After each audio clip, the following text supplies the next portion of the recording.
Hai para pelajar semuanya, dimanapun kalian berada. Selamat datang kembali di channel Murid Geo. Channel yang akan membawa kalian menjelajahi negara-negara di dunia satu persatu, dengan cara yang seru dan edukatif. Hari ini, kita akan membahas sebuah negara kecil yang mungkin sering terlewat dari peta, tapi punya sejarah dan keunikan luar biasa. Inilah negara San Marino, salah satu negara terkecil sekaligus tertua di dunia. Secara geografi, San Marino terletak di dalam wilayah Italia, tepat di sisi timur pegunungan Apennine. Kalau kita bicara sejarah, negeri mungil ini berdiri sejak tahun 301 Masehi, didirikan oleh Santo Marinus, seorang tukang batu dari Dalmatia yang mencari kebebasan beragama. Sejak saat itu, San Marino bangga menyebut dirinya sebagai republik tertua yang masih bertahan hingga kini. Mereka dipimpin oleh dua kapten regent yang dipilih setiap 6 bulan sekali, tradisi demokratis yang sudah berjalan berabad-abad. Tidak heran, San Marino sering disebut sebagai simbol kebebasan dan ketahanan di tengah Eropa yang penuh gejolak. Meski kecil, San Marino tetap dikenal dunia lewat benteng megah di Monte Titano, kota tuanya yang jadi warisan UNESCO, serta pemandangan indah yang memikat jutaan wisatawan setiap tahun. Dan tentu saja, mereka punya ciri khas tersendiri. Mulai dari koin dan perangko unik, hingga tim olahraga yang meski kecil tapi penuh semangat. Jadi para pelajar, siapkah kalian mengenal lebih dekat salah satu negara terkecil, tetapi juga paling istimewa di dunia ini? Mari kita jelajahi bersama, San Marino, negeri mungil di atas gunung yang menyimpan kisah besar tentang sejarah, kebebasan, dan identitas. Selamat menyimak dan stay tune ya!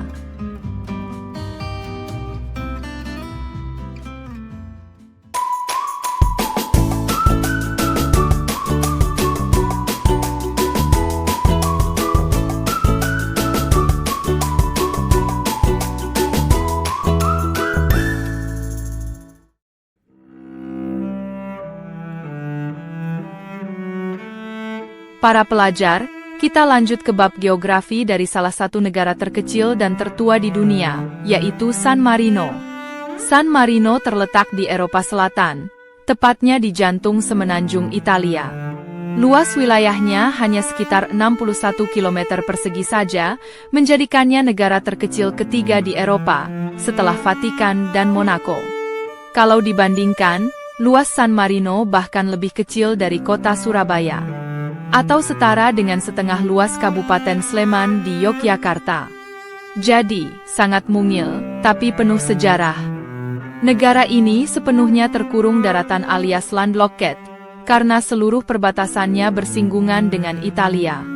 Letaknya yang berada di sisi timur pegunungan Apennine membuat San Marino punya pemandangan indah berupa bukit dan pegunungan. Puncak tertinggi di negara ini adalah Monte Titano, dengan ketinggian 739 meter di atas permukaan laut. Di atas gunung inilah berdiri 3 benteng bersejarah yang jadi ikon San Marino: Guaita, Cesta, dan Montale. Dari atas sini, pemandangannya luar biasa. Kita bisa melihat lembah hijau Italia, bahkan hingga ke Laut Adriatik saat cuaca cerah. Untuk ibu kotanya, bukan San Marino City, tapi kota San Marino yang terletak di lereng Monte Titano. Namun pusat ekonomi terbesar ada di Serravalle, kota terpadat yang menampung sebagian besar penduduk. Berbicara soal populasi, jumlah penduduk San Marino hanya sekitar 34.000 jiwa saja pada tahun 2025. Itu setara dengan jumlah mahasiswa di sebuah universitas besar di Indonesia. Bahasa resmi mereka adalah bahasa Italia, karena budaya dan kehidupan sehari-hari sangat dipengaruhi oleh negara tetangga. Namun San Marino punya dialek lokal sendiri yang masih dipakai dalam percakapan informal. Untuk mata uang, San Marino menggunakan euro, meskipun bukan anggota Uni Eropa. Mereka punya perjanjian khusus dengan Italia dan Uni Eropa, sehingga bisa mencetak koin euro dengan desain khas San Marino. Tidak heran, koin mereka jadi buruan kolektor di seluruh dunia. Lalu asal-usul nama San Marino tentu tidak bisa dilepaskan dari pendirinya, Santo Marinus, seorang tukang batu dari Dalmatia. Ia datang ke Monte Titano pada abad keempat untuk mencari kebebasan beragama, dan disitulah cikal bakal republik ini lahir. Sekarang, mari kita masuk ke tempat-tempat wisata ikoniknya. Yang paling terkenal tentu saja 3 menara di Monte Titano, simbol negara yang bahkan ada di bendera mereka. Menara Guaita adalah yang tertua, dibangun pada abad ke-11, dan pernah digunakan sebagai benteng pertahanan. Selain itu, ada Basilika San Marino, gereja neoklasik megah yang menjadi pusat spiritual negara ini. Jangan lupakan juga Palazzo Pubblico, gedung parlemen dan pusat pemerintahan yang bergaya abad pertengahan, berdiri di Piazza della Libertà. Untuk pengalaman lebih santai, turis bisa menjelajahi jalan-jalan sempit di kota tua San Marino, yang sudah diakui sebagai situs warisan dunia UNESCO. Suasana kota kecil dengan bangunan batu, toko souvenir, dan kafe tradisional benar-benar membawa kita seperti kembali ke zaman abad pertengahan. Meskipun kecil, San Marino juga dikenal di dunia olahraga, terutama lewat balap motor MotoGP. Sirkuit Misano yang berada di dekat perbatasannya sering disebut sebagai Grand Prix San Marino. Jadi, meski negaranya mungil, namanya tetap bergema di ajang internasional. Para pelajar, itulah tadi gambaran lengkap tentang geografi San Marino. Negara mungil di tengah Italia, dengan luas tak lebih besar dari sebuah kabupaten kecil, tapi menyimpan pesona luar biasa lewat Monte Titano, kota tuanya yang bersejarah, dan identitas republik yang unik. San Marino membuktikan bahwa meski kecil, sebuah negara bisa punya tempat istimewa di peta dunia.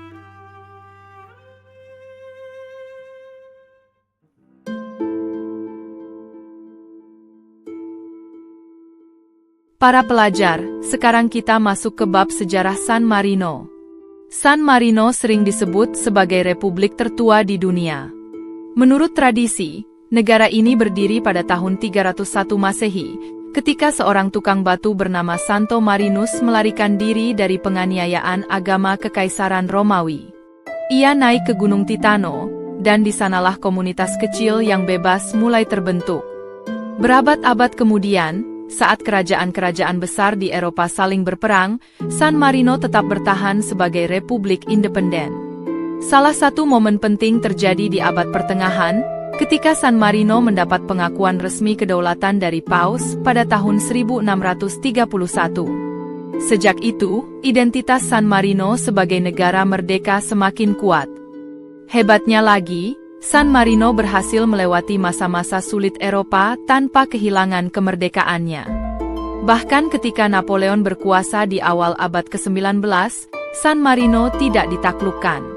Napoleon justru menawarkan perluasan wilayah, tapi mereka menolak demi menjaga kesederhanaan dan stabilitas. Pada abad ke-19, ketika gerakan penyatuan Italia berkobar, San Marino kembali menunjukkan keluhuran hati. Mereka memberi perlindungan kepada tokoh penting Italia, Giuseppe Garibaldi, yang saat itu dikejar musuh. Karena sikap solidaritas ini, San Marino tidak hanya selamat, tapi juga dihormati oleh kerajaan-kerajaan sekitar. Memasuki abad ke-20, San Marino memang sempat mengalami goyangan politik. Selama Perang Dunia Kedua, negara kecil ini berada dalam posisi rumit, sempat dikuasai Jerman, tapi kemudian dibebaskan oleh sekutu. Setelah perang usai, San Marino kembali menegaskan statusnya sebagai republik merdeka. Hari ini, San Marino berdiri sebagai negara kecil dengan sejarah panjang lebih dari 1.700 tahun. Mereka bangga dengan sistem republik yang sudah dijaga turun-temurun. Dengan 2 kapten regent yang dipilih setiap 6 bulan sebagai kepala negara. Tradisi demokrasi kuno yang masih hidup hingga sekarang. Sejarah San Marino mengajarkan bahwa ukuran sebuah negara tidak menentukan daya tahannya. Dengan kesetiaan pada prinsip kebebasan dan demokrasi, sebuah komunitas kecil bisa bertahan dari zaman Romawi, melewati perang besar Eropa, hingga tetap eksis di era modern.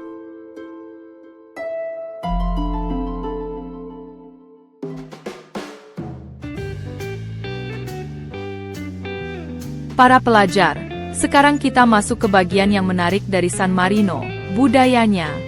Meskipun kecil, budaya San Marino sangat kental dengan tradisi Italia, namun tetap punya ciri khas sendiri. Dalam kehidupan sehari-hari, masyarakat San Marino dikenal ramah, sederhana, dan bangga dengan identitas republik kunonya. Mereka sangat menjaga nilai komunitas, karena dengan penduduk hanya sekitar 30.000 orang, semua orang di sini serasa saling mengenal. Dari sisi agama, mayoritas besar penduduk San Marino menganut Katolik Roma. Gereja dan tradisi keagamaan masih memegang peran penting dalam kehidupan masyarakat, mulai dari perayaan hari suci hingga festival lokal. Kalau bicara kuliner, jangan heran kalau makanannya mirip dengan Italia. Namun ada menu khas yang unik, seperti torta Tremonti, kue berlapis wafer dan coklat yang melambangkan 3 menara ikonik San Marino. Ada juga pasta dan daging kelinci, yang sering disebut hidangan tradisional mereka, makanan sederhana, tapi penuh makna sejarah. Seni dan arsitektur juga menjadi kebanggaan. Kota San Marino dipenuhi bangunan abad pertengahan, tembok kota, dan 3 menara legendaris di puncak Gunung Titano, Guaita, Cesta, dan Montale. Menara-menara ini bukan hanya simbol pertahanan dulu, tapi juga ikon budaya yang diabadikan di bendera nasional. Dalam hal musik dan tradisi rakyat, San Marino punya berbagai festival kecil, pameran seni, hingga konser musik klasik. Tapi ada satu yang paling meriah, perayaan Hari Nasional setiap 3 September, yang menandai berdirinya Republik pada tahun 301 Masehi. Saat itu, seluruh warga turun ke jalan dengan parade, pesta rakyat, dan atraksi tradisional. San Marino juga punya sisi modern, meski kecil, mereka aktif dalam festival Eurovision, bahkan pernah mengirim penyanyi-penyanyi internasional untuk mewakili negaranya. Jadi meski populasinya kecil, semangat mereka untuk tampil di panggung dunia tetap besar. Jadi, kalau kita rangkum, budaya San Marino adalah perpaduan antara tradisi Katolik yang kuat, kuliner khas sederhana namun ikonik, warisan arsitektur abad pertengahan, serta festival-festival meriah yang memperkuat identitas Republik Mungil ini. Itulah warna budaya San Marino, negara kecil, tapi dengan jiwa yang besar.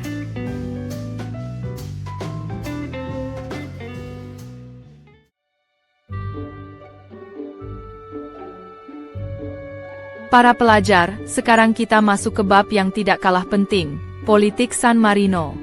San Marino punya sistem politik yang unik sekaligus bersejarah. Bayangkan saja, negara kecil ini adalah republik konstitusional tertua di dunia yang masih bertahan hingga sekarang. Mereka menyebut sistemnya sebagai Most Serene Republic atau republik paling tenang.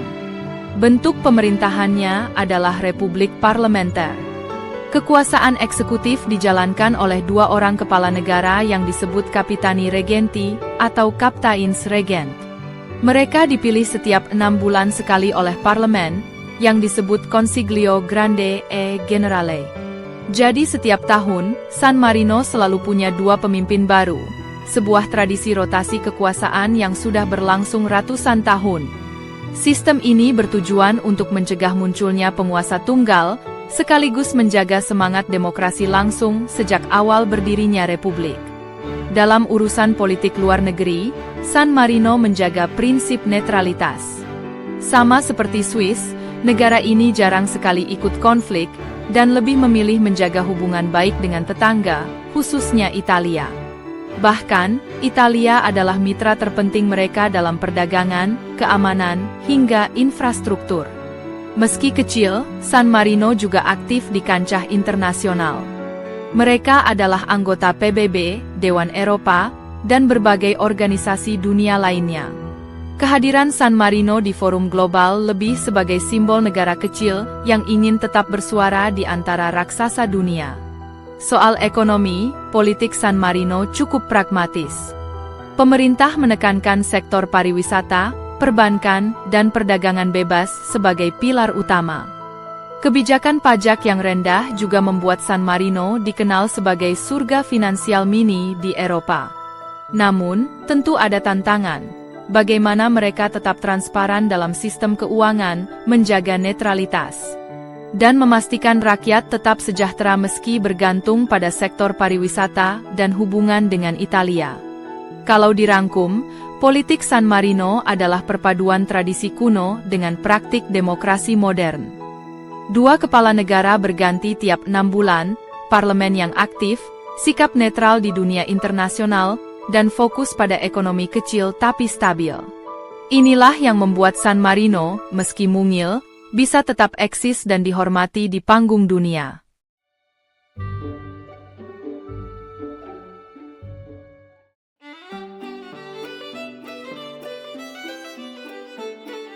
Nah para pelajar semuanya, dimanapun kalian berada. Itulah tadi penjelasan mengenai San Marino. Sebuah negara kecil yang sering luput dari perhatian dunia, tapi menyimpan begitu banyak cerita dan pelajaran berharga. San Marino bukan hanya sekadar negara mungil yang dikelilingi Italia. Lebih dari itu, ia adalah simbol tentang bagaimana sebuah bangsa bisa bertahan ratusan tahun, bahkan lebih dari 1700 tahun, dengan berpegang pada demokrasi, kebebasan, dan netralitas. Bayangkan saja, di saat banyak kerajaan besar runtuh, negara ini tetap eksis dengan sistem politiknya yang sederhana namun efektif. Dua kepala negara yang dipilih setiap 6 bulan adalah bukti bahwa mereka percaya pada kekuasaan yang bergilir, bukan kekuasaan yang absolut. San Marino juga memberi kita pelajaran tentang kesederhanaan. Mereka tidak punya wilayah luas, tidak punya sumber daya besar, bahkan sangat bergantung pada Italia. Namun, mereka tetap bisa membangun identitas, menjaga budaya, dan menjadikan pariwisata serta warisan sejarah sebagai kekuatan utama. Dan tentu saja, San Marino mengingatkan kita bahwa ukuran negara tidak menentukan besarnya makna. Meski kecil di peta, San Marino besar dalam nilai sejarah, besar dalam komitmen menjaga perdamaian, dan besar dalam memberi inspirasi. Jadi, para pelajar, kalau San Marino bisa bertahan dan tetap dihormati dunia dengan segala keterbatasannya, bukankah kita juga bisa belajar untuk mencintai dan menjaga negeri kita sendiri? Terima kasih sudah menyaksikan episode San Marino bersama Murid Geo. Jangan lupa untuk like, share, dan subscribe agar kita bisa terus menjelajahi dunia bersama. Sampai jumpa di episode berikutnya. Kenali, cintai, dan jelajahi dunia.